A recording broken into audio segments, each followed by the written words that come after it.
നമസ്കാരം. മലയാളി വാർത്തയിലേക്ക് സ്വാഗതം. അതുൽ കൊലപാതക കേസിൽ പ്രധാന പ്രതികൾ പിടിയിലായെങ്കിലും അന്വേഷണം തുടരുകയാണ്. സംഭവത്തിന് പിന്നിലെ ഗൂഢാലോചനയാണ് ഇനി പ്രധാനമായും കണ്ടെത്തേണ്ടത്. ജിം സന്തോഷിന്റെ കൊലപാതകത്തിലെ പ്രതിയാണ് അതുൽ.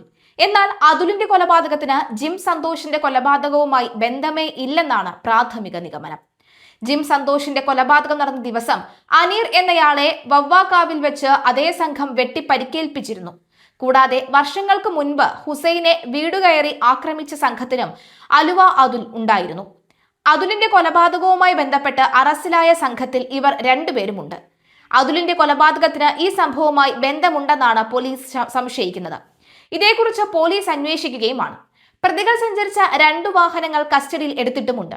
ഇതിൽ കൊലപാതകം നടത്തിയപ്പോൾ സംഘം ഉപയോഗിച്ചിരുന്ന കാറിന് ഹരിയാന രജിസ്ട്രേഷനിലെ നമ്പറാണ് ഉണ്ടായിരുന്നത്. ഇത് വ്യാജ നമ്പരാകാനാണ് സാധ്യത. ഈ വാഹനത്തിന്റെ ഉടമയെക്കുറിച്ചും അന്വേഷിക്കുന്നുണ്ട്. ഈ കാറിൽ നിന്ന് വടിവാൾ ഉൾപ്പെടെയുള്ള ആയുധങ്ങളും കണ്ടെത്തിയിരുന്നു. പ്രതികൾ രക്ഷപ്പെടാൻ ഉപയോഗിച്ച കാറിനെ കുറിച്ചും പോലീസ് അന്വേഷിച്ചു വരികയാണ്. 12 മണിക്കൂറിനുള്ളിൽ എല്ലാ പ്രതികളും പിടിയിൽ.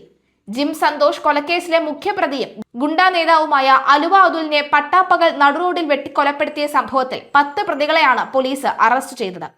കടത്തൂർ കണ്ണമ്പള്ളി തെക്കയിൽ അനീർ, തഴവ കടത്തൂർ കരിപ്പള്ളി കിഴക്കത്തിൽ വിഷ്ണു, കടത്തൂർ വലിയത്ത് പടിഞ്ഞാറ്റിൽ നൌഫൽ, കടത്തൂർ കുന്നേൽ വടക്കത്തിൽ ഹുസൈൻ, കുലശേഖരപുരം പുന്നക്കുളം കറവൻതറ കിഴക്കത്തിൽ ആഷിഖ്, കുലശേഖരപുരം കൊച്ചുവീട്ടിൽ ഷംനാദ്, പുലിയൂർ വഞ്ചി വടക്ക് റഹീം മൻസിലിൽ മുഹമ്മദ് ഫൈസൽ ഖാൻ, കടത്തൂർ ഫാത്തിമ മൻസിലിൽ അലി ഉമ്മർ, തേവലക്കര തട്ടത്തിൽ വീട്ടിൽ ഷിനു പീറ്റർ, കുലശേഖരപുരം കൊല്ലന്റയത്ത് വീട്ടിൽ ആദിൽ മുഹമ്മദ് എന്നിവരാണ് അറസ്റ്റിലായത്.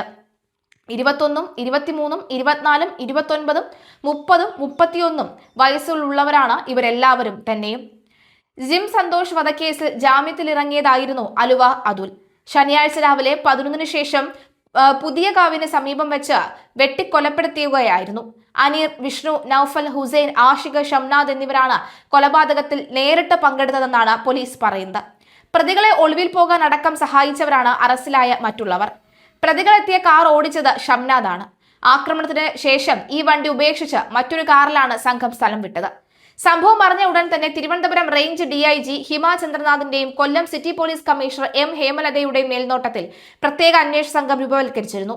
കരുനാഗപ്പള്ളി AC PC ജോൺസിന്റെ നേതൃത്വത്തിൽ ഡാൻസ് ഓഫ് ടീം അംഗങ്ങളും കരുനാഗപ്പള്ളി പോലീസും ചേർന്ന് സംഘങ്ങളായി തിരിഞ്ഞ് കൊല്ലം, തിരുവനന്തപുരം, പത്തനംതിട്ട, ഇടുക്കി ജില്ലകൾ കേന്ദ്രീകരിച്ച് അന്വേഷണം നടത്തി. മണിക്കൂറുകൾക്കകം നൌഫൽ, ഷംനാദ്, ഷിനു പീറ്റർ, മുഹമ്മദ് ഫൈസൽ എന്നിവരെ കസ്റ്റഡിയിലെടുത്തു. നൌഫലിനെ ചോദ്യം ചെയ്തപ്പോഴാണ് മറ്റു പ്രതികൾ രക്ഷപ്പെട്ടതായി വിവരം ലഭിച്ചത്. ഇവരുടെ വാഹനത്തിന്റെ സഞ്ചാരം പോലീസ് നിരീക്ഷിച്ചു.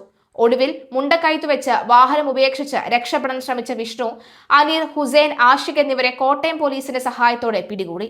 തുടർന്ന് ആദിൽ, അലി, ഉമ്മർ എന്നിവരെ കസ്റ്റഡിയിലെടുത്തു. പ്രതികൾ രക്ഷപ്പെടാൻ ഉപയോഗിച്ച 2 വാഹനങ്ങളും പോലീസ് കസ്റ്റഡിയിൽ എടുത്തിട്ടുണ്ട്. ഇതിനു പിന്നിൽ കുടുംബ ബന്ധങ്ങളുടെ ഇടയിലുള്ള പകയാണെന്നും അല്ലെങ്കിൽ കുടുംബ ബന്ധങ്ങളാണ് അതുലിന്റെ വഴികളെല്ലാം തന്നെ ചോർത്തി കൊടുത്തത് എന്നുള്ള ആരോപണവും വരുന്നുണ്ട്. എന്തായാലും അതുലിനെ വെട്ടിക്കൊലപ്പെടുത്തിയ ഇവർക്കെല്ലാം തന്നെ വലിയ രീതിയിലുള്ള ഒരു സ്വീകാര്യതയാണ് ലഭിച്ചുകൊണ്ടിരിക്കുന്നത്. അത് നമ്മുടെ സമൂഹത്തിന്റെ പോക്കിനെ വല്ലാണ്ട് ഭയപ്പെടുത്തുന്ന തരത്തിലാണ് കാര്യങ്ങൾ നീങ്ങുന്നത്. ഇന്നലെയും കൊല്ലം കരുനാഗപ്പള്ളിയിൽ ഇത്തരത്തിൽ നടുറോഡിൽ കുത്തി പരിക്കേൽപ്പിക്കുന്ന ഒരു സാഹചര്യം ഉണ്ടായിരുന്ന ഒരു ഘട്ടമുണ്ട്. എൻ്റെ കുടുംബത്തെ നശിപ്പിച്ചവരല്ലേടോ താൻ എന്ന് പറഞ്ഞുകൊണ്ടായിരുന്നു ആ സംഭവ വികാസങ്ങളൊക്കെ തന്നെ അരങ്ങേറിയത്. ക്രമസമാധാനം അത് അയ്യത്തും കൊണ്ട് കളയേണ്ട സ്ഥിതിവിശേഷം ഉണ്ടാകുന്നു എന്ന് വ്യക്തമാവുകയാണ്.